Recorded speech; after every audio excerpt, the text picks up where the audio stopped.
What's up, people? Mighty Lubu here, and the third set for the pre-build decks has been released, and I kind of want to go over it. Tell you guys what some of my expertise and comment on some of these decks, and let you know which one is worth it. So I'm gonna rate this 1 out of 5 stars. 5 stars being the best, and talk something about the deck, I guess, and let you know what's good about it.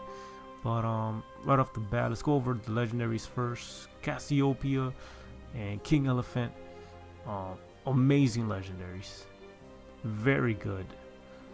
You could put them in both aggro or combo decks.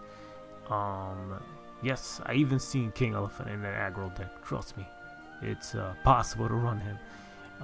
Even if you get to deal like, I don't know, 6 or 5 damage with it, it's good, man. Plus sometimes you can hold on to your fairies in your hand and rush down your opponent with the stuff that you already have on board.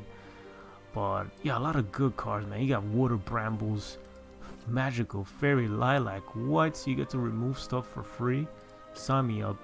And you get Imperia. Very good to do damage to your opponent's face. It's just a lot of good stuff, man. What? This is the most insane pre-build deck I've ever seen. So definitely a 5-star. Man, give this thing double stars. Let's give it 10. Anyways, Steel Flame General. This is Swordcraft, so let's go over it real quick. We get Hero of Antiquity, Mars Silent Flame General. The General's seen more play, and it's a very good legendary. Hero of Antiquity is not. It doesn't really see that much play. It's not a bad legendary. It's just the way the Swordcraft plays. It usually doesn't rely on it or really need a creature that costs so much. But yeah, I would just not really play him. The rest of the cards in here are decent. Maybe switch the Frog with some different 4-drops. But overall, the deck is pretty good. Yeah, we'll just give this deck a 4-star. It's pretty good. It's just of course, a lot of these pre-build decks, you can swap cards around and make them better, but just from what you get here is kind of what I'm going off for. For this one, we get Wizardess of Oz and Star Reader Stella. Wizardess of Oz being absolutely insane, broken. Star Reader Stella being a very good 2-drop. For this deck, definitely a 5-star. You get so much good stuff in here. It's insane. 3 Master Mage Levi's. What? Sign me up. What do you call it? Of course, there's a lot of cards here you can swap around because they don't really belong here. Let's get the Illusionist out of here. This Wild Golem. You don't need the Dancer of the Sun. Everything else is pretty good, man. I like it. And it just sets you off on the right path to build a nice burn deck. For Primal Frames, alright, let's check this out. We get the Primal Dragon Keeper and Queen of Dread Seas.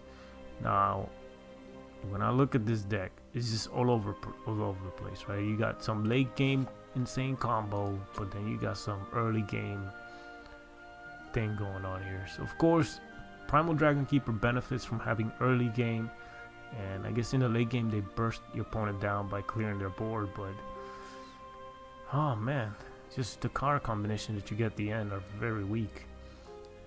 Like, I don't like this Lion Champion. What is this? Master of Draconic Arts, Beowulf. If anything, you want 3 Aqua Nerets and only 1 Beowulf. There's a lot of good cards here and there, but I don't really like this pre-built deck.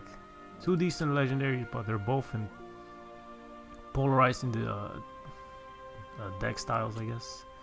Maybe you want a Queen of Dread Seas with a lot of big minions, but you have a lot of small stuff. I don't know, man. It's all over the place. I don't like it. I give it like a 2-star or 3-star. Let's give it 2, just because it's on the weak side, man. It's not gonna set you off. Like, you can't really start winning games with that right off the bat. So for this one, we have Mail of Obliteration and Twilight Queen. Very weak on the weak side for legendaries. Male Obliteration does not see play. It's a really awful card.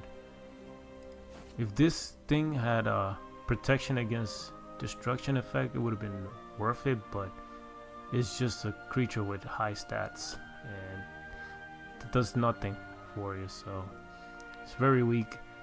Twilight Queen, in this deck she has really bad synergy, like triggering your Bellinus or triggering a Prince of Catacombs, so it's on the weak side, but she's like a 3-star legendary. She's not bad, but she's not that OP.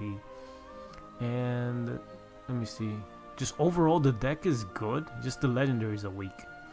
But yeah, definitely I give this like a 4-star. The whole pre-built deck is very good. It's just not the legendaries. Let's see. Next we have the Cruel Abyss. Alright, so for this one we get Spawn of the Abyss and the Venom Fang Medusa. What's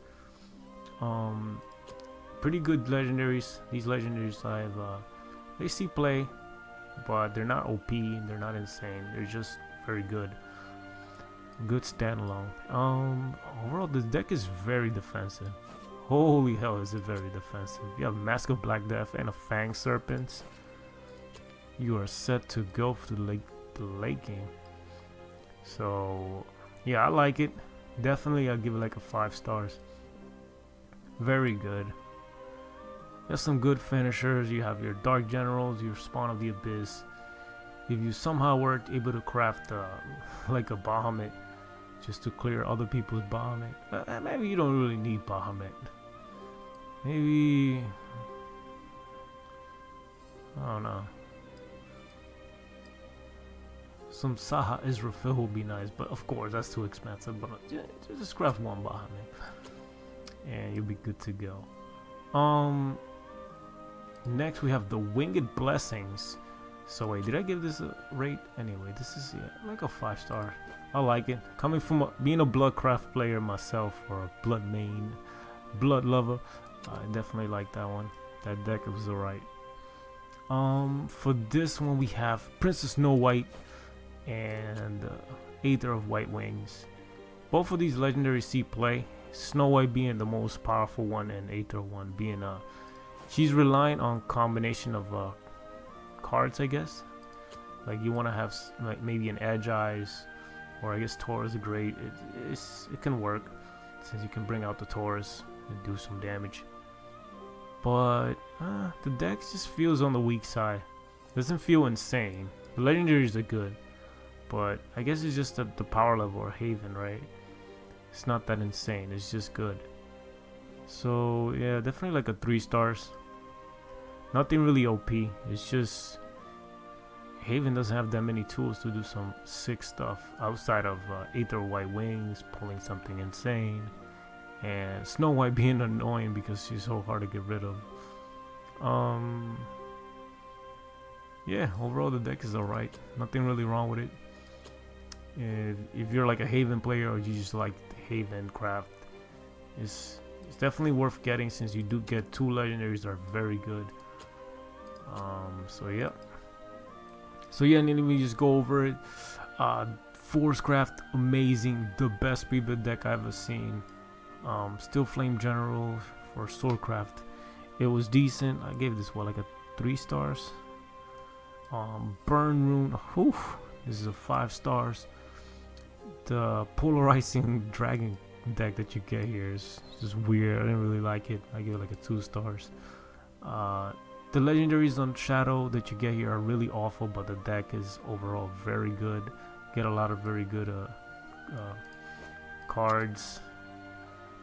Series of the Night, just oh my goodness, you get just so many good cards that, like this, you get old out. It's just the legendaries are holding it back.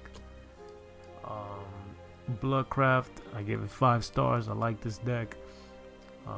It's kind of on the control-y side, but it's alright. It has a really good powerhouse, and I give this a 3 stars just because it's Haven. It only has Princess Snow White and the Aether White Wings, but I don't know if that's good enough to carry you to win multiple games. I guess it's my issue. It feels like it's missing some late game, some powerhouses, and for me, I don't know. Taurus the Great might not be strong enough to carry you every single game, so that's only my issue with it.